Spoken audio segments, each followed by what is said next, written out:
Hi friends, मेरा नाम है विकास खरे और मैं आप सभी का मेरे इस यूट्यूब चैनल मैथमेटिकल जर्नी पर एक बार फिर से बहुत बहुत स्वागत करता हूं। दोस्तों, आज का जो हमारा चैप्टर है वो है चैप्टर नंबर 3, दो चर वाले रैखिक समीकरण, linear equation in two variable, pair of linear equation in two variable हमारा चैप्टर है। Chapter number 3, class 10th। इसको यहाँ पर इस वीडियो में हम इंट्रोडक्शन पार्ट कंप्लीट करेंगे बहुत जल्दी, शॉर्ट में। फटाफट से मैं आपको इसका इंट्रोडक्शन पार्ट बताता हूँ। देन इसके बाद हम इसकी एक्सरसाइज से शुरुआत करेंगे जो हमारे लिए बहुत ज़्यादा इंपॉर्टेंट होगी। अगर हम एग्ज़ाम के उससे देखें तो इसका वेटेज बहुत ज़्यादा बढ़ जाता है। 10 मार्क्स का एग्ज़ाम में पूछते हैं इस चैप्टर से, तो ये चैप्टर हमारे लिए बहुत ज़्यादा इंपॉर्टेंट होता है। हर एक क्वेश्चन पर बात करेंगे। पहले इसका इंट्रोडक्शन पार्ट। दोस्तों, फटाफट से इसका इंट्रोडक्शन पार्ट देखिए। बोल क्या रहा है? Pair of linear equation in two variable. अच्छा, लीनियर इक्वेशन क्या होता है? लीनियर इक्वेशन या क्या बोल सकते हैं हम इसको? रैखिक समीकरण। रैखिक समीकरण, लीनियर इक्वेशन,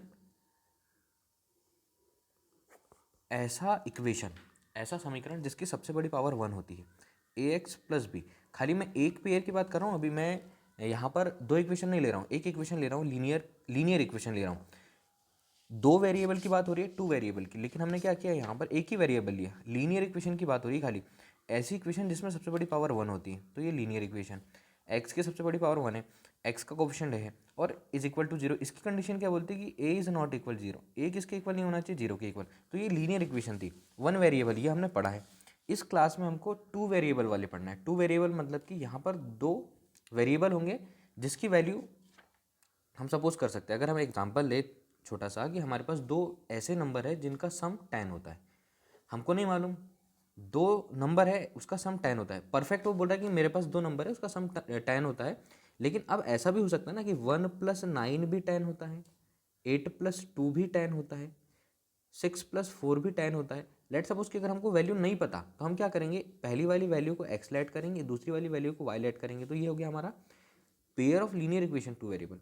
यहाँ पर एक ये इक्वेशन बन गई, और इससे अगर इस दूसरे रिलेट करना है, वो बोल रहा है कि दो नंबर का माइनस करने पर भी 10 आता है, दो नंबर का माइनस करने पर भी 10 आता है, तो हम क्या बना देंगे? x - y = 10। ये इक्वेशन बनने की कंडीशन रहेगी। तो ये इंट्रो पार्ट है।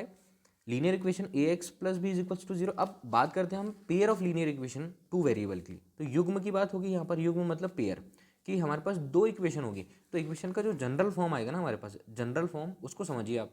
जनरल फॉर्म क्या होगा?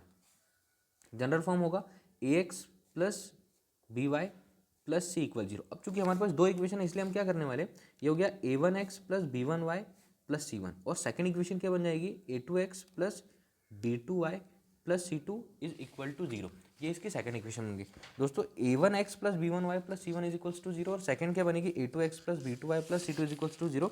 बस ये केसेस रहेंगे यहाँ पर कि हमारे पास a1, b1 और c1 की वैल्यूज़ दी होगी, a2, b2 और c2 की वैल्यूज़ दी होगी।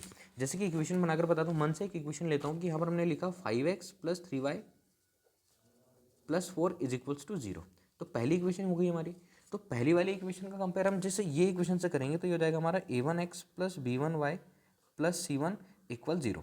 सेकेंड वाली एक और मन से इक्वेशन ले रहा हूँ मैं, 6x प्लस 2y प्लस 3 = 0। तो सेकंड इक्वेशन ये हो गई हमारी a2x plus b2y plus c2 = 0। अब पहले इक्वेशन की अगर हम बात करें तो x के सामने जो लिखा रहेगा वो a1 की वैल्यू, तो यहाँ पर a1 की वैल्यू 5, b1 की वैल्यू कितनी यहाँ पर 3, और c1 जो कांस्टेंट है, अचर है, उसकी वैल्यू 4 हो गई। यहाँ से अगर हम बात करें तो a2 की वैल्यू होगी हमारे पास 6, b2 की वैल्यू क्या होगी हमारे पास 2, और c2 की वैल्यू क्या होगी? पूरी की पूरी 3।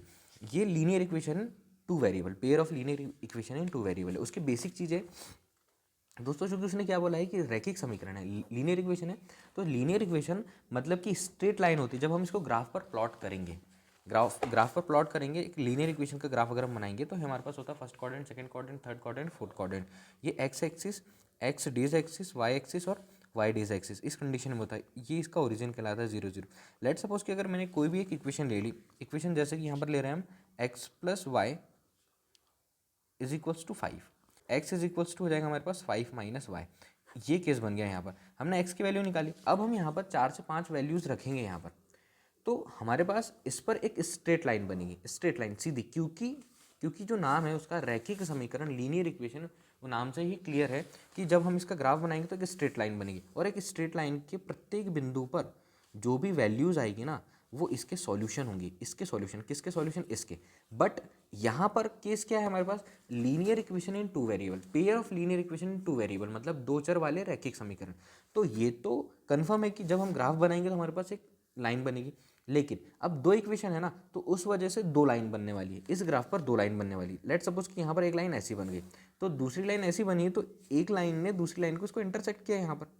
अब लाइन कैसे बनेगी, जैसे कि ये थोड़े से वैल्यू रखकर बताता हूँ कि x plus Y is equals to कितना दिया हमारे पास 5 दिया हुआ है, तो हमको क्या करना है, एटलीस्ट 4 से 5 वैल्यूज़ निकालनी है। तो यहाँ पर हम क्या करने वाले, इस इक्वेशन को x plus Y is equals to 5 रखते हैं। हमने x की वैल्यू निकाली, यहाँ पर निकली 5 माइनस वाई। तो इस केस में हम x की यहाँ पर या y की वैल्यूज़ रखते हैं। तो हमने यहाँ x और y ऐड कर लिया। लेट सपोज हम y की वैल्यू रखते हैं यहाँ पर 2, तो हमारे पास x की वैल्यू क्या हो जाएगी, 5 में से 2 माइनस होगा तो 3 हो जाएगी। दो ऐसे नंबर जिनको सम करने पर कितना आता है 5, तो एक नंबर हमने लिया 3 और एक नंबर लिया हमने 2। लेट सपोज यहाँ पर हम y की जगह पर रखते हैं 0, तो x की वैल्यू कितनी आएगी हमारे पास 5। लेट सपोज हम y की जगह पर रखते हैं 4, तो x की वैल्यू कितनी आएगी हमारे पास 1 आएगी। अब इसको हम यहाँ पर प्लॉट करेंगे ग्राफ पर। ग्राफ में ये 0, ये 1 2 3 4 5 6 ऐसे यहाँ पर पूरा हम इसको लिखेंगे, देन उसके बाद लाइन बनाएंगे, तो हमारे पास स्ट्रेट लाइन बनेगी। ये आपको याद रखना है, स्ट्रेट लाइन बनेगी। अब linear equation in two variable, मतलब कि पेयर बनने वाले। तब देखिए रेखाएं जो बनेगी यहाँ पर, रेखाएं जो बनेगी, लाइंस जो बनेगी, उसके लिए कंडीशन अप्लाई होती है। ये आपको बहुत अच्छे से देखना है, बेसिक चीज़ है कि अगर हम जो भी इक्वेशन दी रहेगी, हमारे पास इक्वेशन दी रहेगी, जैसे भी इक्वेशन दी रहेगी a1 b1 c1 a2 b2 c2 की वैल्यूज हम फाइंड करेंगे। तो यहाँ आप ध्यान दीजिए कि अगर इस केस में कि हमने देखा कि हमारे पास जो a1 b1 c1 a2 b2 c2 की वैल्यूज निकली, तो अगर a1 by a2 is not equal b1 by b2, अगर वैल्यूज निकली और a1 by a2 is not equal b1 by b2, मतलब कि यहाँ पर लेट सपोज कि यहाँ पर मैं लिख दे रहा हूँ 5, यहाँ लिख दे रहा हूँ 6, यहाँ लिख दे रहा हूँ 2, यहाँ पर लिख दे रहा हूँ 1।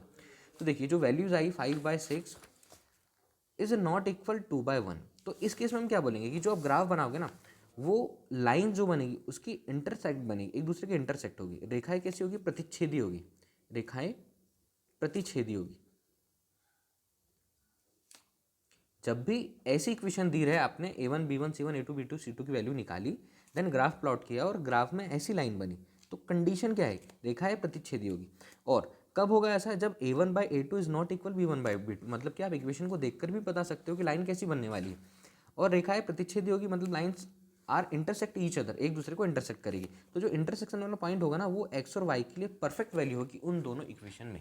सेकंड केस क्या है इसका, सेकंड केस ये है कि आप वैल्यू चेक करेंगे तो a1 by a2 equal b1 by b2 is not equal c1 by c2 निकलेगा।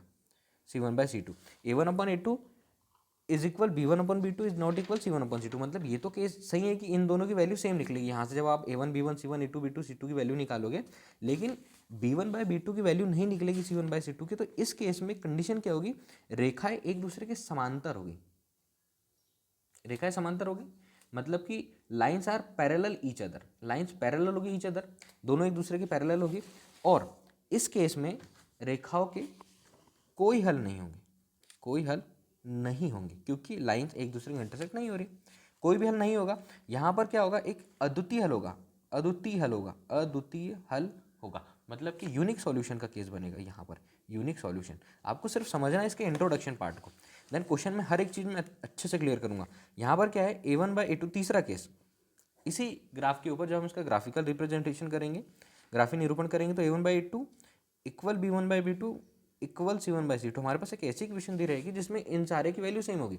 तो जो सॉल्यूशन होंगे ना इनके, अनंत हल होंगे, अनंत हल होंगे इसके। और रेखाएं कैसी होगी, रेखाएं होगी कोइंसिडेंट ईच अदर, संपादी, मतलब कि पहली वाली लाइन जिस पर बनेगी सेकंड लाइन भी उसी पर बनेगी, दोनों लाइन एक जगह होगी। ये आपको बहुत अच्छे से ध्यान रखना है। तो पेयर ऑफ लीनियर इक्वेशन का इंट्रोडक्शन यही है कि आपको सबसे पहले तो समझना है कि पेयर क्या होते हैं। दो इक्वेशन होगी हमारे पास, a1x plus b1y plus c1 is equals to 0, a2x plus b2y plus c2 is equals to 0। इस हिसाब से हमारे पास इक्वेशन होंगे, या हमारे पास थ्योरी दी होगी, इंस्ट्रक्शन दी होंगी, उस हिसाब से हमको क्या करना है, इक्वेशन बनानी है, देन उसको सॉल्व करना है। और रेखा स्ट्रेट लाइन होती है, रैखिक समीकरण लीनियर इक्वेशन के लिए हमेशा ग्राफ क्या बनाता है कि स्ट्रेट लाइन बनाती है, सीधी रेखा बनाती है ग्राफ पर। तो पेयर है, इस वजह से कंडीशन अप्लाई होने वाली कि a1 by a2 is not equal b1 by b2।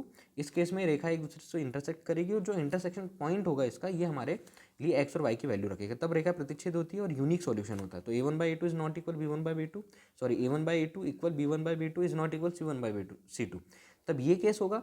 तो रेखाएं समांतर होगी मतलब लाइंस पैरेलल होगी कि पहली वाली लाइन अगर ऐसी बनी है तो दूसरी लाइन ऐसी बनेगी इस पर ग्राफ की आपको वैल्यूज़ रखनी है। Then a1/a2 equal b1/b2 equal c1/c2। तो ये अनंत हल होंगे और रेखा कैसी होगी, इसकी समपाती होगी, कोइंसिडेंट होगी। तो ये इसका इंट्रोडक्शन पार्ट था। इसके बाद हम डायरेक्ट एक्सरसाइज स्टार्ट करने वाले 3.1 एक्सरसाइज, एक एक करके सारे क्वेश्चंस को सॉल्व करेंगे दोस्तों। इस वीडियो में इतना ही। इंट्रो पार्ट को आप बहुत अच्छे से देखिए क्योंकि इंट्रो पार्ट बेस होता है किसी भी चैप्टर की शुरुआत के लिए। अगर वो चीज़ें क्लियर होती है तो हमको सब चीज़ें बन जाती है। आपको सिर्फ इतना याद रखना है इसके अंदर और ये लाइन की कंडीशन से याद रखनी है, बाकी पूरे चैप्टर में आपको सब कुछ बहुत अच्छे से बनेगा। तो इस वीडियो में इतना ही। Thank you friends. मेरे चैनल को सब्सक्राइब कीजिए और शेयर कीजिए, मेरे साथ बने रहिए। Thank you friends.